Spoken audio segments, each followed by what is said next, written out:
Jeg vil gerne vise, hvordan man laver en strikkeprøve til Easy Spring Cardigan eller Easy Spring Sweater.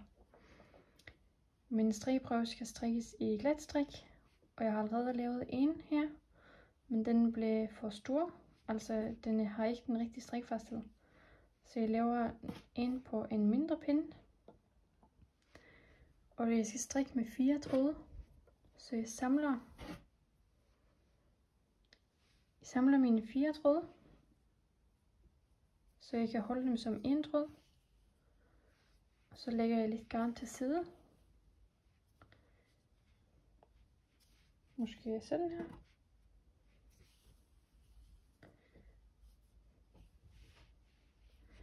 Så vil jeg starte med at lave den første maske, som er en løkke, som jeg laver ved at folde garnet over og tage den her garn igennem løkken og stramme til.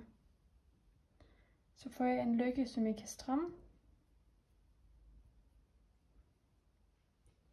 Den placerer jeg så på min strikkepind og strammer. Jeg placerer den sådan, at jeg har det her garn, som jeg lader til side, som den bagerste tråd, og det garn, der hænger fast i garnnøglen, som den tråd, der er tættest på mig. Og så holder jeg begge de her 2 tråde i min hånd, mens jeg bruger mine fingre til at sprede trådene. Og så tilter jeg min hånd, og så vil jeg bruge min højre strikpind til at slå maskerne op. Og det gør jeg ved at tage strikpinden og hente den her tråd, hente den anden tråd og tage den igennem den her løkke og stramme til. Så har jeg lavet en maske mere. Og sådan bliver jeg ved, indtil jeg har det maskeantal, jeg skal bruge.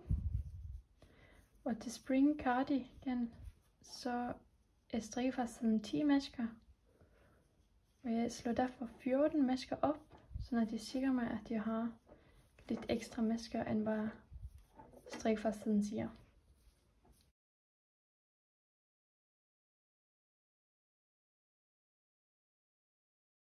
Nu har jeg slået 15 masker op. Og så vender jeg mit arbejde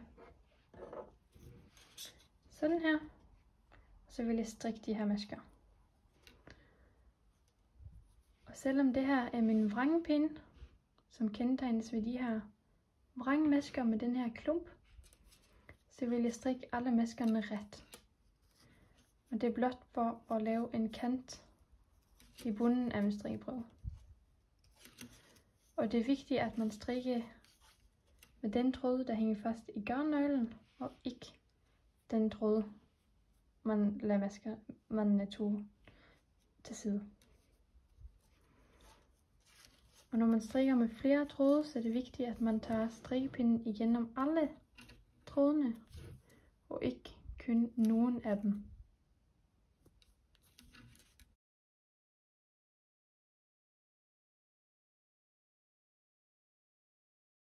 Så vender jeg arbejdet igen. Og nu er jeg på min vrangside igen, der kendetegnes ved de her vrangmasker. Så derfor skal jeg strikke de her masker vrang.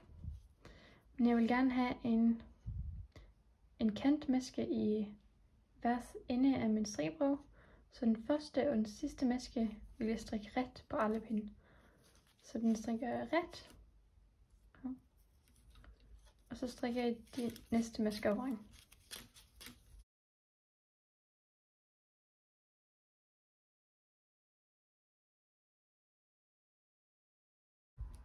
Den sidste maske strikker jeg ret igen, som en kantmaske, og vender arbejde.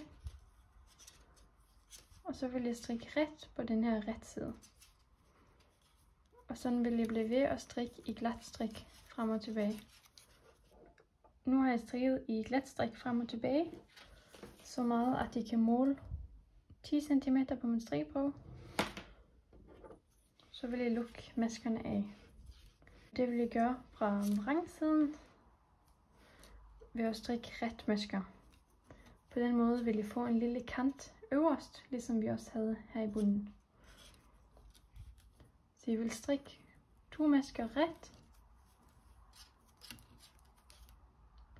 Og derefter vil jeg bruge min venstre strikpind til at løfte den første maske over den næste maske. Sådan der. Og jeg vil gøre det løst, så jeg vil trække lidt i den her maske. Så vil jeg strikke en maske mere. Løfte den over. Og sådan vil det blive ved, indtil jeg har lukket alle maskerne af.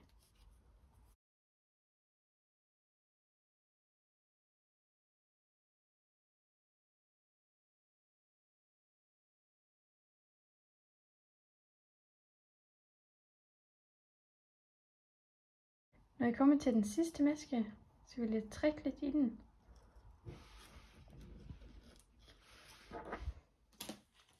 Så vil jeg bryde garnet, så jeg kan tage den sidste ende her igennem den sidste maske. Så vil jeg stramme til. Så har jeg lavet min strikprøve. For at måle min strikkefasthed, så skal jeg bruge et målebånd. Det har jeg her. Og først vil jeg måle mine masker, som jeg måler vandret. Ved at lægge mit målebånd i midten af min strikkeprøve. Så vil jeg tælle antal masker. Og maskerne de gentegnes jo ved de her V'er. Og det er så de, jeg vil tælle. Og se hvor mange masker jeg har på mine 10 cm. Så jeg vil tælle hvor mange masker. 1, 2,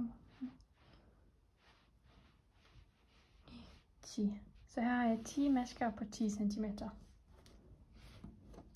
Det samme vil jeg gøre ved antal omgang eller pinde, som så tælles lodret. Så jeg vil lægge min 10 cm målebånd her. Så vil jeg tælle hvor mange omgang der er her på 10 cm. Og den rigtige strikkefasthed til spring cardigan, det er 15 omgang her. Så når man har en strikkeprøve, der måler 10 gange 15 masker og omgang, så har man fundet den rigtige strikkefasthed. Så ved man, at det er den pinde, man skal bruge.